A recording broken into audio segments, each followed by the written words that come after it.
Science के 20 VVI प्रश्न को डिस्कस करने वाला हूं। चलिए शुरू करते हैं। पहला प्रश्न, ध्वनि का वेग अधिकतम होता है, ध्वनि का वेग ठोस में अधिकतम होता है, तो देख लीजिए इसमें ठोस कौन सा है, तो अस्टील ठोस है, तो अस्टील में सबसे ज्यादा होगा।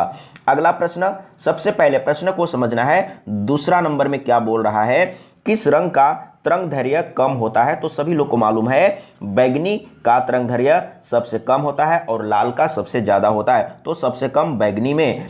तीसरा नंबर, वायु में ध्वनि का वेग स्वतंत्र होता है, यानी कि किससे प्रभाव पड़ता है और किससे प्रभाव नहीं पड़ता है, तो घनत्व से प्रभाव पड़ता है, आर्द्रता से प्रभाव पड़ता है, तापमान से भी प्रभाव पड़ता है, लेकिन वायु में ध्वनि का वेग स्वतंत्र होता है दाब से, यानी कि दाब से कोई भी प्रभाव नहीं पड़ता है, तो इसका सही जवाब है दाब से। अगला प्रश्न 4 नंबर, सबसे पहले प्रश्न को अच्छा से समझिए। इसमें क्या बोल रहा है, प्राथमिक रंग कहा जाता है, प्राथमिक रंग लाल हरा नीला को कहा जाता है, तो देख लीजिए कहां पर है, यानी कि बी ऑप्शन सही है, लाल हरा नीला। 5 नंबर, तंबाकू में विषैला पदार्थ होता है, तंबाकू में निकोटीन पाया जाता है, तो देख लीजिए ए ऑप्शन सही है। अगला प्रश्न 6 नंबर, सबसे पहले प्रश्न को समझना है। इसमें क्या बोल रहा है, कैफीन कहां पाया जाता है, कैफीन कॉफी में पाया जाता है, तो देख लीजिए कॉफी कहां पर है, तो सी ऑप्शन सही है। नींबू के रस का पीएच मान कितना होता है, अब यहां पर समझिएगा, जैसे 9 दिया हुआ है तो 9 तो क्षारीय होगा और 7 उदासीन होगा, तो एक ही ऑप्शन है, और अम्लीय का पीएच मान 7 से कम होता है, तो सी ऑप्शन इसका सही हो जाएगा। अगला प्रश्न 8 नंबर, सबसे पहले प्रश्न को समझना है। इसमें क्या बोल रहा है, नींबू में कौन सा अम्ल होता है, तो नींबू खट्टा होता है ना, नींबू का रस खट्टा होता है, तो खट्टा फल में सिट्रिक अम्ल पाया जाता है, सिट्रिक या साइट्रिक लिखा हुआ रहेगा, तो देख लीजिए कहां पर है, तो सी ऑप्शन सही है। नींबू में कौन सा अम्ल होता है, साइट्रिक अम्ल होता है, और फॉर्मिक मैंने कल ही बताया था, फॉर्मिक अम्ल चींटी में पाया जाता है।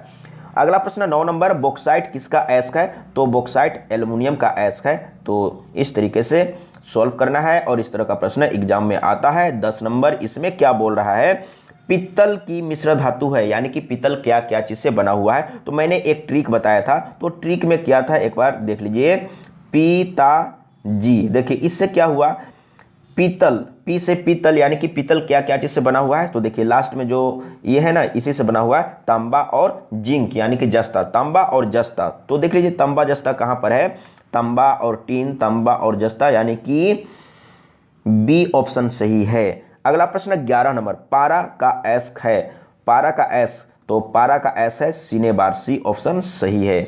जो याद करने का है याद कर लीजिए, जो समझने का है समझिए। और इसके बाद 12 नंबर में, कांसा एक मिश्रण है, यानी कि कांसा क्या चीज से बना हुआ है, तो कांसा बना हुआ है कॉपर और टीन, कॉपर और टीन, तो कॉपर और टीन कहां पर है, देख लीजिए कॉपर टीन, तो डी ऑप्शन सही है। अगला प्रश्न, पेट्रोल का मुख्य संघटक क्या है, तो पेट्रोल का मुख्य संघटक है ऑक्टेन, तो देख लीजिए बी ऑप्शन सही है। अगला प्रश्न 14 नंबर, सबसे पहले प्रश्न को अच्छा से समझना है। इसमें क्या बोल रहा है, पेट्रोलियम में खाली स्थान का जटिल मिश्रण होता है, तो किसका होता है, प्रोपेन और ब्यूटेन का, तो देख लीजिए प्रोपेन और ब्यूटेन, इस तरीके से याद रख लेना है। 15 नंबर, एसिड बदलता है, अब यहां पर ध्यान दीजिएगा, एसिड बदलता है, तो एक ट्रिक मैंने बताया था,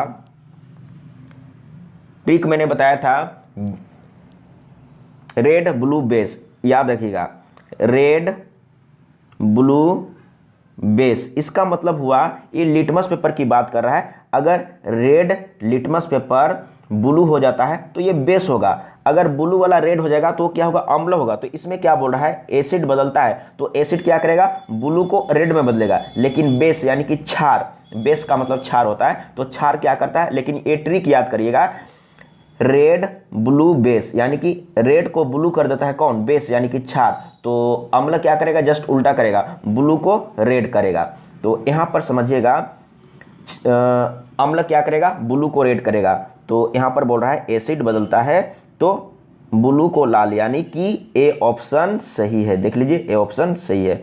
अगला प्रश्न 16 नंबर, इसमें क्या बोल रहा है, एमिनो अम्ल मिलते हैं, किस में मिलते हैं, स्टार्च में, वसा में, तेल में, प्रोटीन में, तो एमिनो अम्ल, अब यहां पर समझिएगा, तो एमिनो अम्ल मिलते हैं प्रोटीन में, यानी कि 20 तरह का एमिनो अम्ल से प्रोटीन बनता है। एपीकल्चर किससे संबंधित है? तो एपीकल्चर मधुमक्खी पालन से। इस तरीके से याद करना होगा। और जितना भी जैसे एपीकल्चर है, सेरीकल्चर है, न्यूमिस्मेटिक है, ये सभी को याद करना है। जितना ज़्यादा याद करेंगे उतना ही अच्छा रहेगा। अगला प्रश्न 18 नंबर, मलेरिया रोग होता है। मलेरिया रोग क्यों होता है? तो मादा एनाफिलिज मच्छर के द्वारा होता है। तो इसका सही जवाब है ए। द्रव धातु तत्व कौन सा है? द्रव, अगर द्रव की बात करें और धातु की बात, द्रव धातु तत्व तो पारा हो जाएगा, लेकिन द्रव अधातु बात करें, द्रव अधातु तत्व तो ब्रोमीन होगा। और ये भी एक क्वेश्चन शायद दिया हुआ है, यहाँ पर देख लीजिए नीचे में क्या है, द्रव अधातु तत्व कौन सा है? तो ब्रोमीन। अधातु में ब्रोमीन है, लेकिन धातु में, अधातु में ब्रोमीन है और धातु में पारा है। और धातु में एक और है जो लिक्विड अवस्था में पाया जाता है, वो है गैलियम। याद रखिए गैलियम, अगर पारा नहीं दिया हुआ है तो गैलियम